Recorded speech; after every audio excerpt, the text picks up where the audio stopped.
नाग पंचमी के दिन पूजा अर्चना करने वाले भक्तों को भगवान शिव और नाग देवता का एक साथ आशीर्वाद प्राप्त होता है। आज मैं आपको सावन सोमवार और नाग पंचमी की कथा एक साथ सुनाने जा रही हूँ। पहले सुनते हैं सावन सोमवार व्रत की कथा। प्रेम से बोलिए भोलेनाथ की जय हो।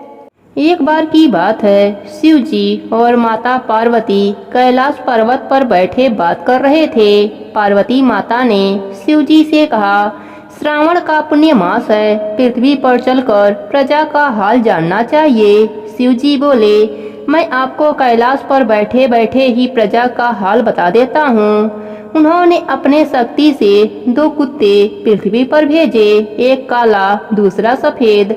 पार्वती जी से बोले, ध्यान से देखना प्रजा का हाल। काला कुत्ता सेठ के घर के सामने बैठ गया, सफेद कुत्ता पंडित के घर के सामने बैठ गया।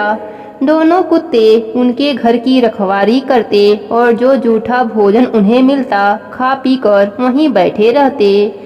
एक दिन दोनों आपस में बात कर रहे हैं। सफेद कुत्ता कहता है कि तुम्हें भोजन में क्या मिलता है? वह बोला, मिलता तो जूठा भोजन है, लेकिन सेठ प्रेम से देता है। सफेद कुत्ता बोला, जूठा भोजन मुझे भी मिलता है। पंडित तो मुझे प्रेम से देता है, परंतु पंडिताइन किटकिट करती है। दोनों ने बात की, हम भोजन जूठा करके देखते हैं, फिर पता चलेगा कि कौन कितना प्यार करता है।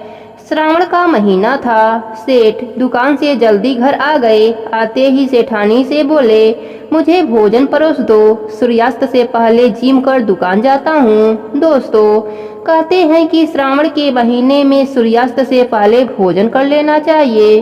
सेठानी ने भोजन परोस कर रख दिया। सेठ हाथ धोने गए, पीछे से कुत्ते ने भोजन जूठा कर दिया।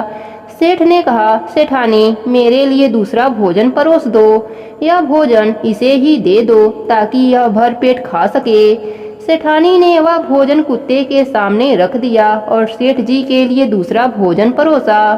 सेठ जी जिम कर अपनी दुकान पर चले गए। दूसरी तरफ पंडित ने पंडिताइन से कहा, मुझे भोजन परोस दो। पंडिताइन थाल में भोजन लाई और रख दिया। पंडित हाथ धोने गए, पीछे से कुत्ते ने भोजन जूठा कर दिया। पंडिताइन गुस्से में बोली, इस कुत्ते ने सारा भोजन जूठा कर दिया। पंडित जी ने कहा, यह भोजन इसे ही दे दो, मेरे लिए घर में जो कुछ भी हो ले आओ। पंडिताइन ने गुस्से में आकर कुत्ते को डंडे से मारा, उसकी कमर टूट गई। बेचारा दर्द से कराहता हुआ बाहर आकर बैठ गया। उसे भोजन भी नहीं मिला। वह भोजन पंडिताइन ने दूसरे कुत्ते के आगे डाल दिया। दोनों कुत्ते जब मिले तो काले कुत्ते ने पूछा, तुम क्यों कराह रहे हो? वह बोला, पहले भोजन जूठा किया इसलिए मेरी कमर तोड़ दी और भोजन भी नहीं दिया। तुम तो भर पेट खाकर आए होगे। वह बोला, आज तो मैंने भोजन खा लिया है, कल से मुझे जो मिलेगा उसमें से तुम्हारे लिए ले आऊंगा। दूसरे दिन भी पंडित ने कुत्ते को रोटी नहीं दिया। काले कुत्ते को 2 रोटी मिली। वह लेकर सफेद कुत्ते के पास आया, एक उसे दी, एक रोटी स्वयं खाया। इस प्रकार जो भी उसे मिलता आधा आधा कर लेता। सफेद कुत्ता की कमर टूट गई थी। धीरे धीरे उसके शरीर में कीड़े पड़ गए, बदबू भी फैलने लगी। पंडिताइन बोली, इसे जहर दे दो और दूर फेंक दो। पंडित बोला, हम इलाज नहीं करवा सकते तो जहर भी नहीं दे सकते हैं। पंडिताइन ने एक दिन जहर की गोली रोटी में डालकर कुत्ते को दे दिया। वह बेचारा भूखा था, उसने वह रोटी खा लिया। कुछ समय बाद वह मर गया। अपने साथी के बिछड़ने के गम में कुछ दिनों के बाद सेठ का कुत्ता भी मर गया। सेठ अपने सेठानी से कहता है, बेचारा कुत्ता बिना झोली का फकीर हमारे घर की रखवाली करता और जो दे देते वह खाकर बैठा रहता, अब उसके बिना सूना हो गया है। दूसरी ओर पंडिताइन कहती है, रोज यहाँ रोटियां खाता था, मर गया तो अच्छा हुआ। कुछ समय बीतने के बाद सेठ के कुत्ते ने सेठानी के बेटे के रूप में जन्म लिया और पंडिताइन के घर में सफेद कुत्ते ने बेटे के रूप में जन्म लिया। दोनों के बेटे बड़े हुए, साथ खेलते, साथ पढ़ने जाते। सेठ के घर का नियम था, वह श्रावण के महीने में बिना कथा कहानी सुने भोजन नहीं करते थे। वहीं पंडित उनके घर कथा सुनाने आते थे। एक दिन उनको बाहर जाना था तो पंडिताइन से बोले, सेठ जी से कह देना 2 दिन कथा स्वयं ही कह लें, मैं बाहर जा रहा हूँ। दूसरे दिन पंडित के घर नहीं आने पर सेठ जी पंडित जी के घर गए और बोले, पंडित जी कथा सुनाने नहीं आए, बिना कथा सुने हम भोजन नहीं करते हैं। पंडिताइन बोली, पंडित जी बाहर गए हैं, 2 दिन आप ही कथा सुन लें। तब पंडित के बेटे ने कहा, मैं सुना देता हूँ आपको कथा। वह उनके घर गया और उनको कथा सुनाई। उसकी सुनाई कथा उन्हें बहुत पसंद आई। सेठ जी उसे दक्षिणा देने लगे, उसने नहीं लिया। सेठ ने कहा, कोई फल ले जाओ, तुम्हारे पिताजी खा लेंगे। सेठ जी ने फल के नीचे हीरे मोती तथा ऊपर से फल रखकर उसे दे दिया। उसने ले जाकर कोठे में रख दिया। कुछ समय बाद उसकी तबीयत बिगड़ गई और उसकी मृत्यु हो गई। पंडिताइन रोने लगी। पंडित ने पूछा, क्या हुआ, क्यों रो रही हो? वह बोली, आप 2 दिन बाहर गए थे, इसलिए हमारा बेटा सेठ जी के यहाँ कथा सुनाने गया था। पता नहीं उन्होंने इसे क्या दिया जिससे इसकी मृत्यु हो गई। पंडित बोला, उनके बेटे को बुलाकर पूछो। बेटा आया तो बोला, हमने इससे खाने के लिए बोला था परंतु कुछ भी नहीं खाया। आप किसी बड़े पंडित से मृत्यु का कारण पूछ सकते हैं। पंडितों से पूछा तो वह बोले, यह तो करनी का फल है, जो आपने किया वही आपको वापस मिला। पंडित जी ने उन्हें बताया कि पिछले जन्म में यह सफेद कुत्ता था और आपके घर की रखवाली करता था, परंतु आपने जूठा भोजन करने के कारण इसकी कमर तोड़ दी और अंत में जहर देकर मार डाला। उसी कुत्ते ने आपके घर में बेटे के रूप में जन्म लिया और अब आपकी कमर तोड़ दी।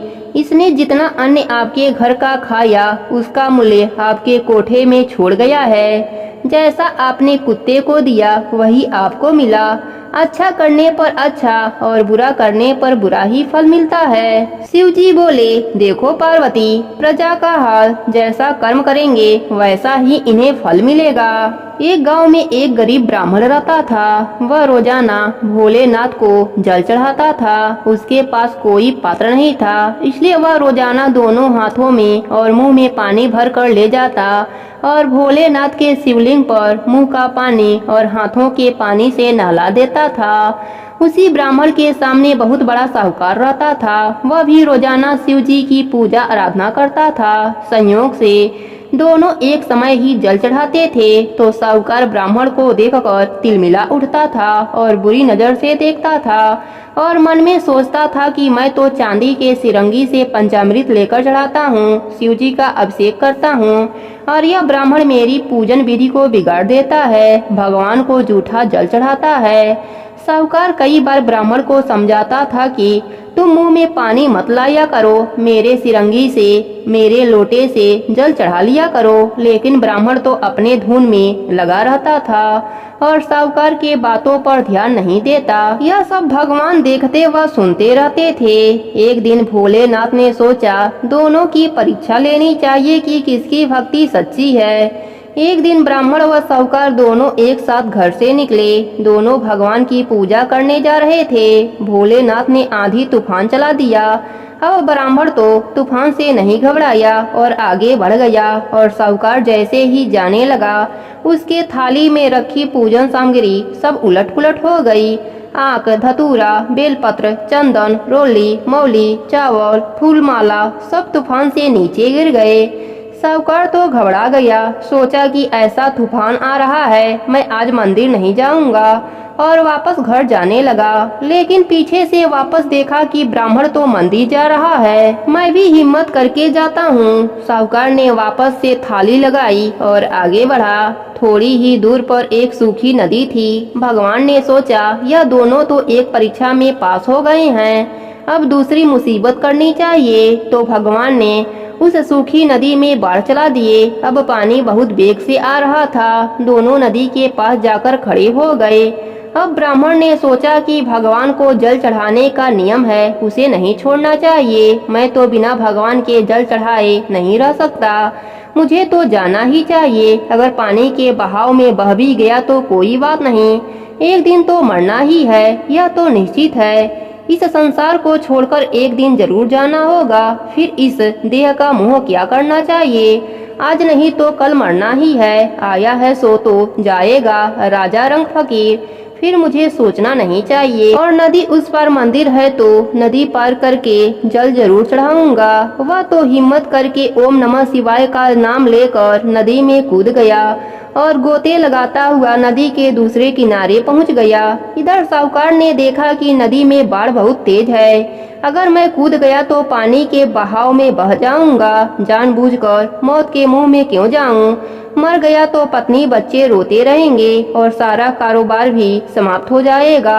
मंदिर की पूजा तो कल कर लेंगे। साहूकार तो मन में सोचता हुआ वापस घर आ गया। अब इधर ब्राह्मण मंदिर के द्वार तक पहुंच गया तो भोलेनाथ ने सोचा कि ब्राह्मण की भक्ति तो बहुत सच्ची है। अब भगवान को मजा आने लगा। सोचे देखते हैं, एक परीक्षा और ले लेते हैं। अगर इसमें पास हो गया तो इसको दर्शन दे देंगे। जैसे ही ब्राह्मण मंदिर के अंदर प्रवेश करने लगा, भगवान ने मंदिर के छत से पट्टियां गिराना शुरू कर दिया। अब धड़ाधड़ पट्टियां गिरने लगी। ब्राह्मण ने सोचा अगर एक भी पट्टी भगवान के शिवलिंग पर गिरी तो मूर्ति खंडित हो जाएगी, तो सारी जनता पूजन करने कहाँ जाएगी? इस गांव में एक ही तो मंदिर है, दूर दूर तक कहीं मंदिर भी नजर नहीं आता। मुझे शिवलिंग की रक्षा करनी चाहिए। ब्राह्मण तुरंत शिवलिंग के ऊपर लेट गया। सोचा मैं मर गया तो कोई बात नहीं, लेकिन भगवान के शिवलिंग को कुछ नहीं होना चाहिए। वह जैसे ही शिवलिंग पर लेटा, भगवान ने तूफान रोक दिया और भोलेनाथ ने साक्षात दर्शन दिए और ब्राह्मण को गले से लगाया और कहा मांगो, तुम्हें क्या चाहिए? हम तुम्हारी भक्ति से अति प्रसन्न हैं। ब्राह्मण ने कहा प्रभु मुझे क्या चाहिए? मुझे तो आपके दर्शन हो गए और इससे बड़ा क्या चाहिए? लेकिन भगवान ने जोर देकर कहा कि नहीं ब्राह्मण, कुछ तो मांग ले। ब्राह्मण ने कहा अगर आप देना ही चाहते हैं तो केवल एक रामधारा दे दो, जिससे मैं आपको जल चढ़ा सकूं, और अपनी भक्ति दे दो कि जब तक मैं जीवित रहूं सदा आपका ही गुणगान करता रहूं, और मुझे कुछ नहीं चाहिए। भगवान को हंसी आ गई और वह बोले ब्राह्मण तुम कितने भोले हो। ब्राह्मण ने कहा कि भगवान, मनुष्य अपने जीवन में कितना भी होशियार हो और कितना भी धन दौलत वैभव हो, मरने पर उसके साथ कुछ नहीं जाता। उसकी होशियारी चतुराई यहीं रह जाती है। उसके साथ केवल भगवान की भक्ति जाती है। आपके दर्शन हो गए, मेरा जीवन तो सफल हो गया। भगवान ने उसकी बातें सुनी, लेकिन भोलेनाथ तो कुछ ऐसे हैं जो अपने भक्तों को बिना मांगे ही सब कुछ दे देते हैं। भगवान ने ब्राह्मण को धन दौलत वैभव आदि सब कुछ दे दिया। वह ब्राह्मण आशीर्वाद लेकर घर आया तो अपनी झोपड़ी ढूंढने लगा, लेकिन उसकी झोपड़ी नहीं मिली। उस जगह उसे बहुत सुंदर सा महल मिला। वह खूब ठाट बाट से रहने लगा। अब उसके पास साहूकार से भी ज्यादा धन दौलत हो गया। साहूकार उसके सामने नहीं आता था और अपने गलती पर पछताता था। भगवान भोलेनाथ ऐसे ही हैं, वे बिना मांगे ही सब कुछ दे देते हैं। हे भोलेनाथ, जैसे आपने बिना मांगे ब्राह्मण को दर्शन दिया और बहुत धन दौलत वैभव दिया, वैसे ही अपने सभी भक्तों पर अपनी कृपा बनाए रखना। प्रेम से बोलिए भोलेनाथ की जय हो, पार्वती माता की जय हो। एक बार महादेव जी और माता पार्वती मनुष्य रूप धारण करके जंगल में विचरण कर रहे थे। तभी रास्ते में उन्हें मनोहर सरोवर दिखाई दिया। उस सरोवर की सुंदरता देख माता पार्वती ने महादेव जी से जल क्रीड़ा करने का आग्रह किया, जिसके बाद दोनों सरोवर में जाकर जल क्रीड़ा करने लगे। उसी दौरान शिव जी का वीर्य स्कंद हो गया। तब शिव जी ने उसे एक पत्ते पर रख कर वहीं रख दिया। जल क्रीड़ा में उत्पन्न उस वीर्य से 5 कन्याओं का जन्म हुआ। यह कन्याएं मनुष्य रूप में जन्म न लेकर सर्प रूप में जन्मी थीं, परंतु इन कन्याओं के जन्म से माता पार्वती बिल्कुल अनजान थीं। यह बात माता पार्वती को नहीं पता था कि उनकी 5 कन्याओं ने धरती पर जन्म ले लिया था। महादेव जी यह सब जानते थे कि यह 5 सर्प कन्याएं उनकी पुत्री हैं और भोलेनाथ अपने पुत्रियों को अपनी आंखों के सामने बड़ा होते हुए देखना चाहते थे। इसके साथ ही उनके साथ रहना भी चाहते थे, लेकिन महादेव जी ऐसा नहीं कर सकते थे। जिसके बाद वह रोजाना उसी जंगल के सरोवर में जाते और अपने 5 पुत्रियों के साथ खेलते और समय बिताते। रोजाना महादेव जी को चोरी छिपे उस जंगल के सरोवर में जाते देख माता पार्वती को महादेव जी पर शंका हुई। अगले दिन महादेव जी जब सबसे छुपकर उसी जंगल के सरोवर में जाने लगे, तभी माता पार्वती भी महादेव जी के पीछे पीछे चल पड़ी।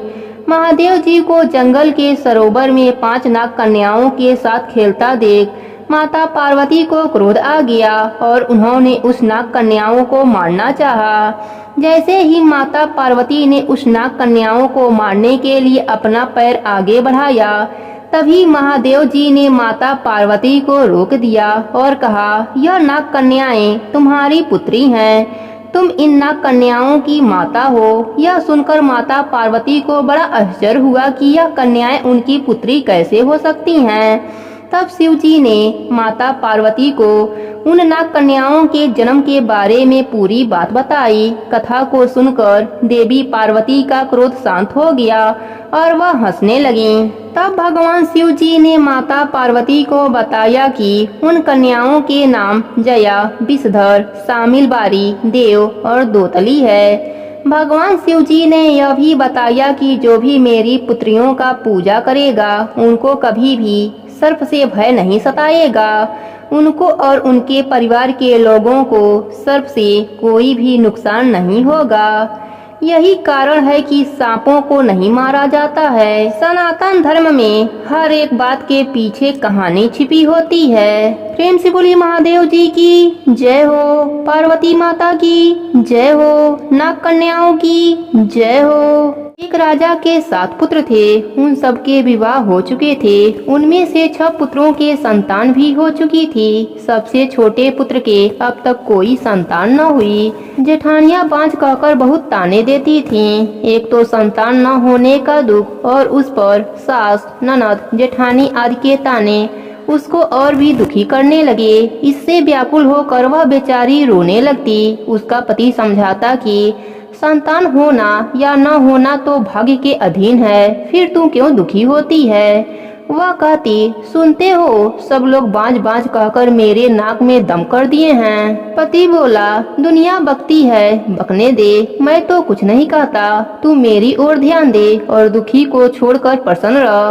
पति की बात सुनकर उसे कुछ सांत्वना मिलती, परंतु फिर जब कोई ताने देता तो वह रोने लगती थी।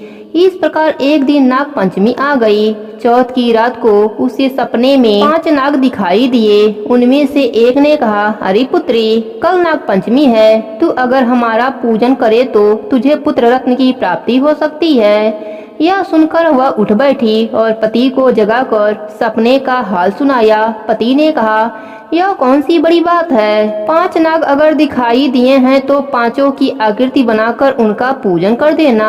नाग लोग ठंडा भोजन ग्रहण करते हैं, इसलिए उन्हें कच्चे दूध से प्रसन्न करना। दूसरे दिन उसने ठीक वैसा ही किया। नागों के पूजन से उसे 9 माह के बाद सुंदर पुत्र की प्राप्ति हुई। प्रेम से बोले नाग देवता की जय हो। किसी राज्य में एक किसान का परिवार रहता था। किसान के 2 पुत्र व 1 पुत्री थी। एक दिन हल जोतते समय हल से नाग के 3 बच्चे कुचलकर मर गए। नागिन पहले तो विलाप करती रही, फिर उसने अपने संतान के हत्यारे से बदला लेने का संकल्प किया।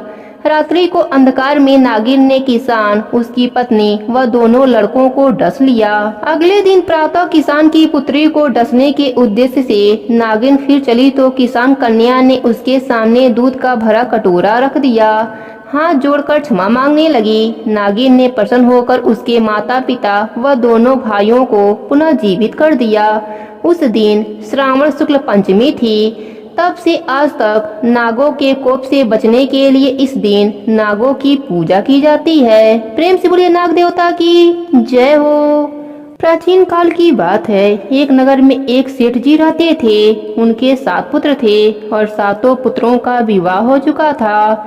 सेठ के 7 बहुओं में सबसे छोटी बहू सबसे ज्यादा सुंदर, सुशील और संस्कारिक थी। एक दिन सबसे बड़ी बहू ने सभी देवरानियों से कहा कि चलो आज घर को लीपने के लिए पीली मिट्टी लेकर आते हैं। सभी बहुएं डलिया और खुरपी लेकर मिट्टी लेने चली गईं। जब बहुएं मिट्टी खोदने लगी तब वहाँ एक सांप निकला। बड़ी बहू उस सांप को खुरपी से मारने लगी। तब छोटी बहू बोली, मत मारो इसे, यह बेचारा तो निरपराध है। यह सुनकर बड़ी बहू ने सर्प को नहीं मारा। तब सर्प एक ओर जाकर बैठ गया। छोटी बहू ने सर्प से कहा, आप यहाँ से जाना मत, मैं अभी आती हूँ। ऐसा कहकर छोटी बहू सर्प के लिए दूध लेने चली गई।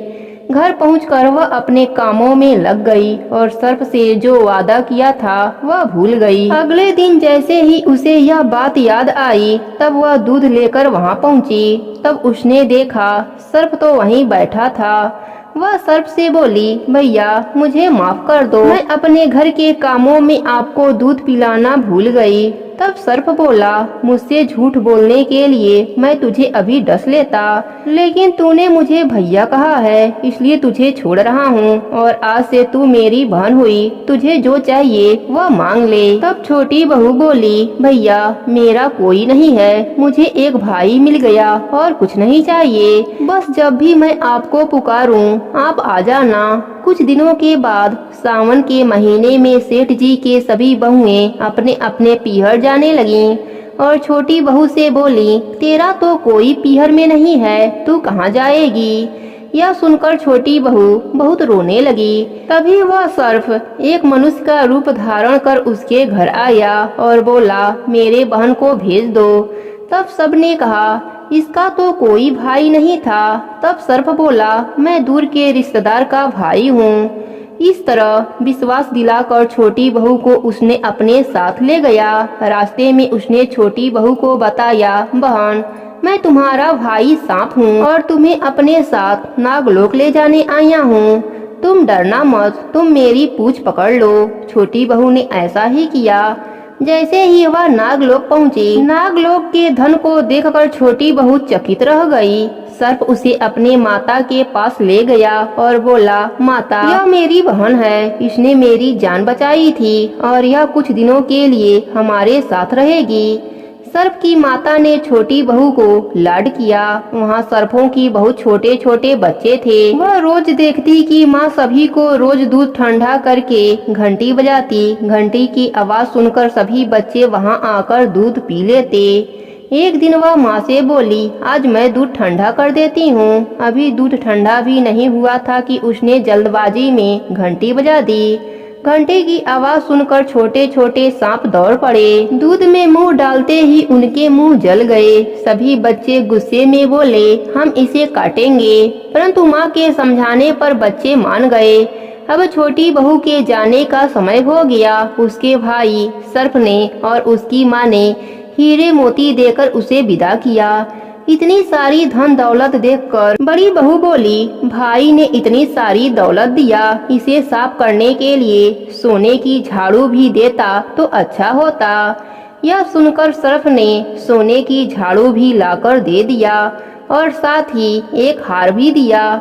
उस हार की प्रशंसा पूरे नगर में होने लगी। जब बात नगर की रानी ने सुनी तो उसको पाने की इच्छा राजा को बताई। राजा ने तुरंत अपने सैनिकों को वह हार लेने के लिए भेज दिया। राजा के डर से सेठ जी छोटी बहू का हार सैनिकों को दे दिया। इस बात से छोटी बहू बहुत दुखी हुई और अपने भाई सर्प को सारी बात बताई। सर्प बोला, तुम दुखी मत होना, राजा वह हार लौटा देगा। रानी ने जैसे ही वह हार पहना, वह हार सर्प बन गया। रानी ने डर कर वह हार फेंक दिया। यह देखकर राजा ने छोटी बहू को बुलवाया। राजा ने छोटी बहू से पूछा, तुमने यह जादू कैसे किया है। छोटी बहू बोली, राजा मुझे क्षमा कर दीजिए, यह हार ऐसा वैसा नहीं है, यह हार मुझे मेरे भाई ने दिया है। तभी वह सर्प नाग वहाँ प्रकट हो गया। नाग बोला, यह मेरी बहन और मैंने इसे यह हार दिया है। यह देखकर सभी लोगों ने नाग देवता को प्रणाम किया, क्योंकि उस दिन सावन पंचमी थी। तभी से उसी दिन से नाग पंचमी का त्योहार मनाया जाने लगा। हे नाग देवता, जैसी आपने छोटी बहू पर अपनी कृपा करी, वैसे ही अपने सभी भक्तों पर अपनी कृपा बनाए रखना। कहानी अधूरी हो तो पूरी करना, पूरी हो तो मान रखना। प्रेम से बोलिए नाग देवता की जय हो। अब सुनते हैं व्रत को और नित्य नियम को पूरा करने वाले गणेश भगवान की कथा। प्रेम से बोलिए गणेश भगवान की जय हो। पुरानी बात है, एक गांव में एक मालिन रहती थी। उसके पति का स्वर्गवास हो चुका था। उसका एक 4 साल का पुत्र था। उसकी सास कठोर हृदय की स्त्री थी। वह बहू को बहुत तकलीफ देती थी। एक दिन सास बहू और पोते को घर से निकाल दिया। वह दोनों रोते हुए चलते चलते एक जंगल में पहुँचे। वहाँ एक बड़े पेड़ के नीचे बैठ गए। वहाँ से थोड़ी दूर पर एक गणेश भगवान का मंदिर था। वहाँ बहुत लोग गणेश भगवान के दर्शन करने आते थे। दर्शन करके गणेश भगवान को प्रसाद चढ़ाते थे। फिर वह प्रसाद सबको बांट देते थे। इस प्रसाद से माँ बेटे का गुजारा होने लगा।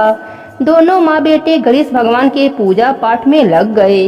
एक दिन उन्होंने सोचा क्यों ना हम भी जंगल से फूल लाकर बेचें। वह रोज जंगल से फूल लाकर उसकी माला बनाकर बेचने लगे। साथ में पूजा की सामग्री और प्रसाद भी बेचने लगे।